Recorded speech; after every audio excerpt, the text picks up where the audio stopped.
Hello everyone, আমি সোমাশ্রী। আরো একটা নতুন ব্লগে আপনাদের সবাইকে অনেক অনেক ওয়েলকাম। আশা করি আপনারা সবাই খুব ভালো আছেন, সুস্থ আছেন। আমরাও ভালো আছি। আজকে রবিবার, আর জানেন তো এই রবিবার আমাদের বাজার করার তাড়া থাকে। তাইওয়ানে আমাদের বাড়ির কাছে সপ্তাহে ২ দিন মর্নিং মার্কেট বসে। ওই লোকাল মার্কেট, যা আমাদের ওই দেশীয় বাজারের মতো প্রতিদিন সকালে বসে। মাছ, মাংস, শাক, সবজি, ডিম সব একদম টাটকা ফ্রেশ পাওয়া যায়। আর সুপারমার্কেটের থেকে অনেক দাম কম হয়। আমরা তো মাঝে মধ্যেই জ্যান্ত মাছ কিনে আনি। তাইওয়ানে আমরা যারা থাকি তাদের প্রতি মাসে কেমন খরচ হয় সেটাই আজ আপনাদের সাথে শেয়ার করব। এই ধরুন, আলু ৪০ টাকা, চীন মানে ১ কেজি আলুর দাম পড়ে ভারতীয় টাকায় প্রায় ১৫০ টাকা। মাঝে মধ্যে যদিও দাম কম বেশি হয়, তবে খুব একটা কম বেশি হয় না। কখনো ওই ১৫০ টাকা বা কখনো ১৮০ টাকা এরকম দাম হয়। আবার পেঁয়াজ পিস হিসেবে বিক্রি হয়। মানে কখনো ৩০ টাকা প্রতি পিস, কখনো বা ৩টে ৭৫ টাকা, এইরকমই। মাঝে মধ্যেই কম বেশি হয়। অনেক সবজি এখানে পিস হিসাবে বিক্রি হয়। ফুলকপি, বাঁধাকপি, কুমড়ো, লাউ এগুলো সব পিস হিসাবে বিক্রি হয়। আবার বেগুন, গাজর, মূলো এগুলো ৫ টা বা ৭ টা ২৫০ টাকা বা ১০০ টাকা এরকম দামে বিক্রি হয়।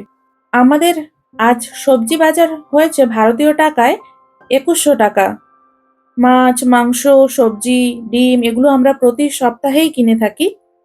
আর সবজির মধ্যে অনেক রকম সবজি থাকে। ঝিঙ্গে, আলু, পেঁয়াজ, কুমড়ো, কখনো বা লাউ থাকে, বাঁধাকপি। আর এখন তো শীতের ফুলকপিটা খুব ভালো পাওয়া যাচ্ছে, তাই ফুলকপিও থাকে। টমেটো, বেগুন এগুলো প্রতি সপ্তাহেই আমরা কিনে আনি। মাশরুম তো থাকেই, তার সঙ্গে থাকে অনেকটা পরিমাণ ফল। কমলালেবু, আপেল, শসা, কলা এগুলো প্রতি সপ্তাহেই আমাদের বাজার থেকে কিনে আনতে হয়। তো এইরকম সব সবজি বাজার মিলিয়ে আমাদের কেমন কিরকম কি খরচ হয় সেটাই আজ আপনাদেরকে জানাবো। ডিম এখানে কেজি হিসেবে বিক্রি হয় বা ওজন দরে বিক্রি হয়। আমাদের আজ সবজি বাজার হয়েছে ভারতীয় টাকায় ২১০০ টাকা। আপনি যত পিস ডিম নেন না কেন, ওজন যা হবে সেই অনুযায়ী আপনাকে দাম দিতে হবে। সেই হিসেবে আমাদের আজকে ১৫ পিস ডিমের দাম পড়েছে প্রায় ১৮০ টাকা। একটু বড় বড় সাইজের ডিমগুলো ছিল তো, তাই একটু দামটা বেশি পড়েছে। ডিম যত বড়ই হোক না কেন, আপনার যেরকম ওজন হবে সেই অনুযায়ী দাম হবে। মাছ কিনে এনেছে আজকে রুই মাছ। আমাদের আজকে প্রায় ৩ কেজির মতো রুই মাছ রয়েছে। আর এখানে $১২০ চীন হিসেবে বিক্রি হয়, তাইওয়ানিজ ডলার। ১২০ Taiwanese dollar. চীন মানে হলো এখানে ৬০০ গ্রাম হিসেবে বিক্রি হয়। সেই হিসেবে ১ কেজি মাছের দাম পড়েছে এখানে প্রায় ৬০০ টাকা। আজ ৩ কেজি রুই মাছ এনেছে, তাই ভারতীয় টাকায় দাম পড়েছে ১৮০০ টাকা। ১ কেজি মুরগির মাংস নিয়ে এসছে। আর এখানে মুরগির মাংস ওই চীন হিসেবে বিক্রি হয়, মানে ৬০০ গ্রাম। এখানে যেকোনো শাক, সবজি, মাছ, মাংস অনেক কিছুই এখানে ওই চীন হিসেবে বা ৬০০ গ্রাম হিসেবে বিক্রি হয়। আমাদের দেশে যেমন কেজি হিসেবে ১ কেজি হিসেবে বিক্রি হয়, এখানে কিন্তু ওই ৬০০ গ্রাম হিসেবে বিক্রি হয়। আপনি ওই কত চীন নেবেন সেটা ওখানে বলে দেওয়া আছে, যে ১ চীনের দাম $৩০ বা $৪০ বা $৫০, সেই রকম হিসেবে এখানে লেখা থাকে। আর আপনি যত চীন নেবেন সেই হিসাবে আমরা যদি কেজিতে হিসেব করি, তাহলে আমাদের দামটা কত পড়ছে সেটাই আপনাদেরকে বলছি। আমাদের আজকে ১ কেজি মুরগির দাম পড়েছে প্রায় ৫০০ টাকা। আমাদের মাছ, মাংস, সবজি, ডিম সব মিলিয়ে প্রতি সপ্তাহে খরচ হয় প্রায় ৩.৫ থেকে ৪,০০০ ভারতীয় টাকা প্রতি সপ্তাহে খরচ। আর প্রতি মাসে খরচ হয় প্রায় ১৬,০০০ টাকার মতো। মসলা, তেল এইসব মিলিয়ে এখানে কিন্তু ওই আমরা যে তেলটা কিনে আনি সেটা সানফ্লাওয়ার অয়েল, অথবা আমাদের এখানে থাকে অলিভ অয়েল। আমরা দুটোই ইউজ করি। আবার মাঝে মধ্যে আমাদের যে ইন্ডিয়ান গ্রোসারি স্টোর রয়েছে, ওখান থেকে আমরা কিনে আনি ওই সর্ষের তেল। তো সব মিলিয়ে বলতে গেলে আমাদের ওই প্রতি মাসে প্রায় ৪,০০০ টাকার মতো তেল মশলায় খরচ হয়। আর এই হিসাবে দেখতে গেলে তেল, মশলা, মাছ, মাংস, শাকসবজি সব মিলিয়ে খরচ হয় প্রায় ২০,০০০ টাকা প্রতি মাসে। আর আমাদের বাড়ি ভাড়া দিতে হয় প্রতি মাসে ১৩,০০০ তাইওয়ানিজ ডলার, যা ভারতীয় টাকায় প্রায় ৩৯,০০০ টাকা। আর ইলেকট্রিক বিল, গ্যাস আর ওয়াইফাই এগুলো মিলে আমাদের দিতে হয় প্রায় ২,০০০ তাইওয়ানিজ ডলার, যা প্রতি মাসে প্রায় ৬,০০০ ভারতীয় টাকা। আমাদের 2 বিএইচকে রুম। তাইওয়ানে 2 বিএইচকে রুমের অনেক ভাড়া। কিন্তু লাকিলি আমাদের রুমটা অনেকটাই বড় এবং ভাড়াটাও একটু কম। আমরা তো তাইওয়ানের তাইপেই সিটিতে থাকি। এটা রাজধানী শহর। এখানে প্রত্যেকটা জিনিসেরই দাম বেশি এবং রুম ভাড়াও যথেষ্ট বেশি। কিন্তু তারপরেও আমরা অনেক খোঁজাখুঁজির পরে আমাদের পছন্দসই ছাদ সহ সুন্দর 2 বিএইচকে রুম আমরা পেয়েছি। আর আমাদের রুমের ভাড়া মাত্র, আরো যারা ভারতীয়রা থাকে তো সেই তাদের রুমের তুলনায় আমাদের রুমের ভাড়াটা অনেকটাই কম। আর তাইওয়ানের তাইপেই সিটি বা রাজধানীতে থাকতে গেলে রুমের ভাড়া কিন্তু 15,000-এর নিচে পাওয়াটা খুবই দুষ্কর।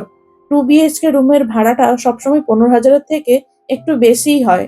তো সেই হিসাবে আমাদের রুম ভাড়া পড়ে প্রায় ৩৯,০০০ টাকার মতো।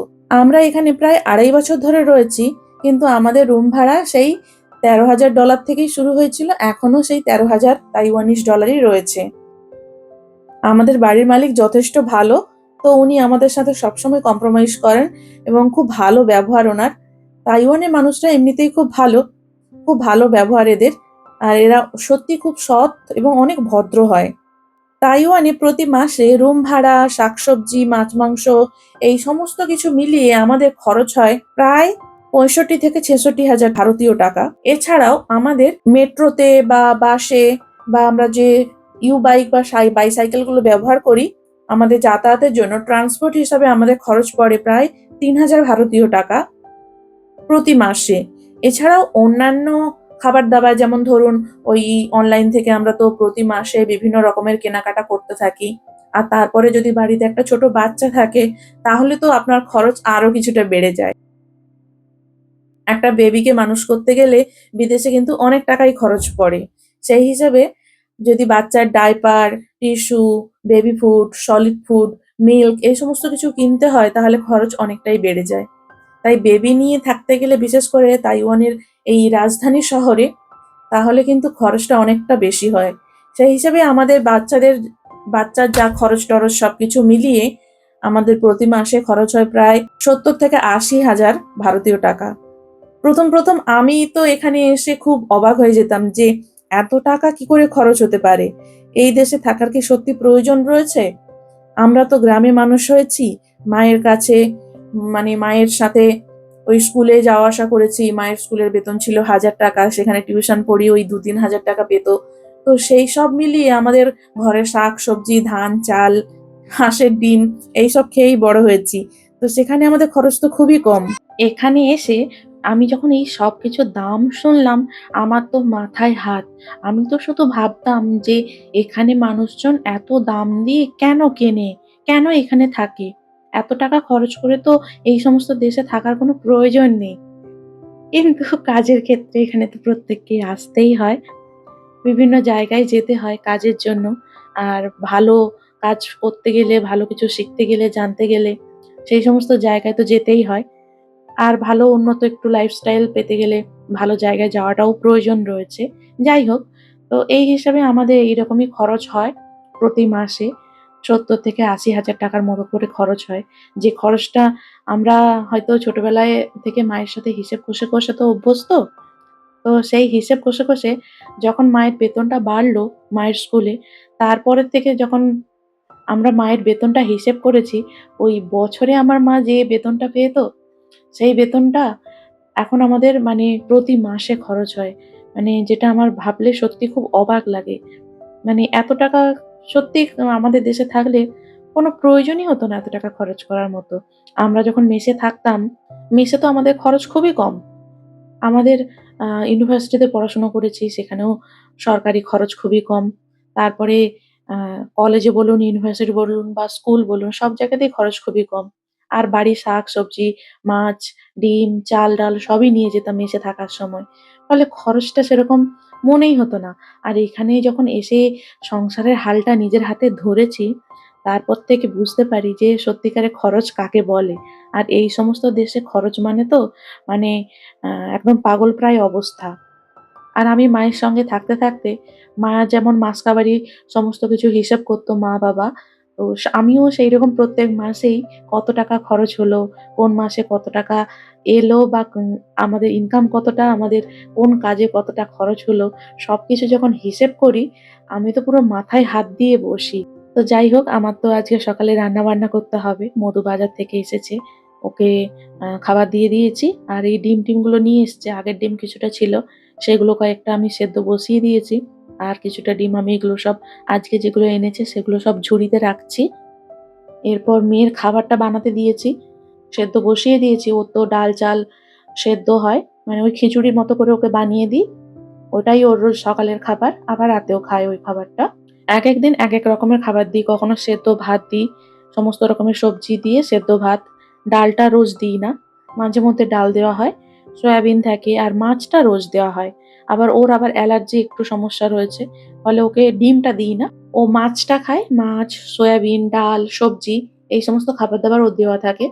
আলু, মিষ্টি আলু, কুমড়ো, গাজর, পেঁপে, ওলকপি, মানে সমস্ত সবজি দিয়ে ওর খাবারটা বানানো হয়। ওর খাবারটা বানিয়ে দিয়েছি আর মধু তো সকালে জলখাবার দিয়ে দিয়েছি। ও খেয়ে নিয়েছে। সকালে একটু ডিম ভাজা আর পরোটা করেছিলাম। ও খেয়ে নিয়েছে। তারপরে এই মেয়েকে এখন খাওয়াবে। আমাদের দেখুন ডাইপারের প্যাকেটগুলো দেখুন। আমাদের এরকম পেটি, পেটি ডাইপার আসে। মানে একেকটা পেটিতেই ৪ টে করে এরকম বড়, বড় প্যাকেট থাকে। এতটা পরিমাণ ডাইপার আমাদের লাগে। কারণ বাচ্চাকে আমরা এখানে বাইরে সবসময় ডাইপার পরিয়েই রাখি। দেশে হলে কাঁথা, কাপড়-চোপড় এগুলোতেই বাচ্চা মানুষ হয়ে যেত, খরচ বোঝা যেত না। কিন্তু এখানে তো এই সমস্ত কিছু পাওয়া যায় না। তাই এখানে ওই সমস্ত টাওয়েল কিনতে হয়েছে, রুমাল কিনতে হচ্ছে। তার সাথে, সাথে এই সমস্ত সারাদিন ডাইপার আর টিস্যু, কত, কত যে ডাইপার আর টিস্যু জমা হয়। আমি তো মানে যদি মানে সারা বছরের হিসেব করতাম তাহলে পুরো একদম টিস্যু আর ডাইপারে পুরো পাহাড় হয়ে যেত। আমাদের দুপুরের রান্না-বান্না সব বসিয়ে দিয়েছি। আর মেয়েকে ওই যে ওর বাবা খাওয়াচ্ছে, ওর সব খাবার-দাবার বানিয়ে দিয়েছি। ওর বাবাই ওকে ভালো খাওয়াতে পারে। আমার কাছে তো এত দুষ্টুমি করে, আমি তো ওকে ধরে রাখতে পারি না। এত পরিমাণ ও এনার্জেটিক আর এত পরিমাণ ও গায়ের জোর দেয়, মানে পা দিয়ে ঠেলে দাঁড়িয়ে পড়বে। কোলের মধ্যে থাকবে না। তাই ওর বাবাই ওকে রোজ সকালে খাইয়ে দিয়ে যায়। আর দুপুরের খাবারটা আমি খাওয়াই। তারপর তো সারাদিন ও তো ফিডার খায়। বেবি ফুড যেগুলো রয়েছে সেগুলো আলাদা করে খাওয়াই। আর এই ব্লুবেরি গুলো আমরা কিনে নিয়ে এসেছিলাম কস্টকো থেকে। তাইওয়ানে কস্টকো যেটা রয়েছে ওখান থেকে নিয়ে এসেছি নিউ তাইপে সিটিতে। ওখান থেকে ব্লুবেরি, এখানে ৩ রকমের বেরি রয়েছে। ব্লুবেরি, ক্যানবেরি, রাস্পবেরি, এই ৩ রকমের বেরি। ওটা একদম মিক্স, ওটা একদম র ফ্রুটস। ওইটাই কিনে নিয়ে এসেছিলাম। আমি তো ১ম এ ড্রাই ফ্রুটস ভেবে কিনেছিলাম। আমি খুব একটা খেয়াল করিনি। মধুও খেয়াল করেনি। তো র ফ্রুটসটা কিনে নিয়ে এসেছিলাম। ওইটাই জুস বানিয়ে দিয়েছি। মধুও খেয়েছে, আমিও খেয়ে নিয়েছি। এখন দুপুরবেলা রান্না হচ্ছে সেদ্ধ ভাত, মাছের ঝোল, আর মাছের একটু ঝাল করব। মাছটা মধুর জন্য সেদ্ধ দিয়ে দিয়েছি ঝোলের মধ্যে। আর আমার মাছটা একটু ঝাল, ঝাল করব আর বেগুন ভাজা করব। গরম, গরম ভাত দিয়ে খেতে দারুণ লাগবে। আমার রান্না-বান্না সব হয়ে গেছে। আর এখন দুপুরবেলা খাওয়া-দাওয়া করব। মেয়েকে চান করিয়ে ঘুম পাড়িয়ে দিয়েছি। এখন দুজনে খাওয়া-দাওয়া করব। ছুটির দিন। দুজনে একটু বসে আরাম করে খাওয়া-দাওয়া করব। ভাত সব প্লেটে নিয়ে নিচ্ছি। আর এই স্টিলের থালাগুলো আমরা ইন্ডিয়া থেকে নিয়ে এসেছিলাম। আমার আবার জানেন তো ওই বড় থালা না হলে আমি খেতে পারি না। ওই ছোট থেকে অভ্যেস হয়ে গেছে তো। ছোট প্লেটে খেতে গেলেই যেন মনে হয় আমার সব ভাত চারিদিক দিয়ে পড়ে যাবে। অভ্যেস নেই। এইজন্যই আমি এই স্টিলের থালা দুটো ইন্ডিয়া থেকে নিয়ে এসেছিলাম। আর এখান থেকে আরেকটা বড় থালা কিনেছি। সবই স্টিলের। কিন্তু দেখতে অনেকটা ওই আম পেতলের মতো, পেতলের রং করা। তো ওটা আরেকটা প্লেট রয়েছে। তো এই কয়েকটা থালা মোটামুটি আমরা ইউজ করি রোজকার খাবার-দাবারের জন্য। আমি এখন প্লেটে সব ভাত সাজিয়ে দিচ্ছি। আমরা এখন দুপুরবেলা খাওয়া-দাওয়া করব। আর আপনারা কেমন আছেন আমায় কমেন্ট করে জানাবেন। আমাদের ব্লগগুলো আপনাদের কেমন লাগে অবশ্যই কমেন্টের মাধ্যমে জানাবেন। তাইওয়ানে এরকম মজার, মজার অনেক কিছু বিষয় আপনাদের সাথে তুলে ধরব। আপনাদের যদি ভালো লেগে থাকে অবশ্যই আমাদের সঙ্গে থাকবেন। আজকের খাবারে একটু গাজর কেটে নিয়েছি, একটু সেদ্ধ ঝোল, সয়াবিন দিয়ে, মাছ দিয়ে, আর বেগুন ভাজা, একটু মাশরুম ভাজা করেছি। ডিম দিয়ে মাশরুমটা ভাজা করেছি। মাশরুম ভাজাটা খেতে আমার ভীষণ ভালো লাগে, মধুও পছন্দ করে। তাই জন্য প্রত্যেক সপ্তাহেই আমাদের মাশরুমটা থাকেই অবশ্যই। মাশরুম ভাজা আর একটু শাক আনা হয় প্রত্যেক সপ্তাহে। শাক, সবজি মোটামুটি আমাদের প্রত্যেক সপ্তাহে আমরা যেমন দেশে থাকাকালীন যেরকম সবজি বাজার করতাম, এখানে এসেও তাই। আমাদের এত পরিমাণ সবজি বাজার হয়, মানে সাইকেলে ২ দিকে ঝুলিয়ে ব্যাগে করে আনতে হয়। আর এখানকার চাইনিজ মানুষগুলো, তাইওয়ানে যে সমস্ত মানুষজনরা বাজারে যায়, আর মধু তো রেগুলার যেতে, যেতে সব চেনা হয়ে গেছে। তারা এরকম দেখে বলে, বিশেষ করে বয়স্ক মানুষরা, এত কিছু মানে ওরা চাইনিজে বলে, মধু ট্রান্সলেট করে বুঝে নেয় আরকি। তো ওরা বলে যে, "এত বাজার, এত সবজি বাজার কি হবে?" আসলে এরা তো এখানে খুব একটা রান্না করে খায় না। এদের অনেক বাড়িতে কিচেনও নেই। এরা বেশিরভাগ বাইরেই খাওয়া দাওয়া করে, রেস্টুরেন্টে খায় বা কোনো ফুড স্টলে খায়। আর বাড়িতে রান্না খুব কমই হয় এদের। ফলে এই এত সবজি বাজার, মাছ, মাংস এরা দেখে তো অবাক হয়ে যায় যে এত মাছ, মাংস, সবজি কে খায়? কে রান্না করে এত কিছু? ও তখন বলে যে আমরাই রান্না করি, আমরা হাসব্যান্ড ওয়াইফ ২ জনে রান্না করি। যাই হোক, আজকে মোটামুটি আপনাদের সঙ্গে টাটা জানাই। দেখা হবে নেক্সট ভিডিওতে। সবাই ভালো থাকবেন, সুস্থ থাকবেন। টাটা।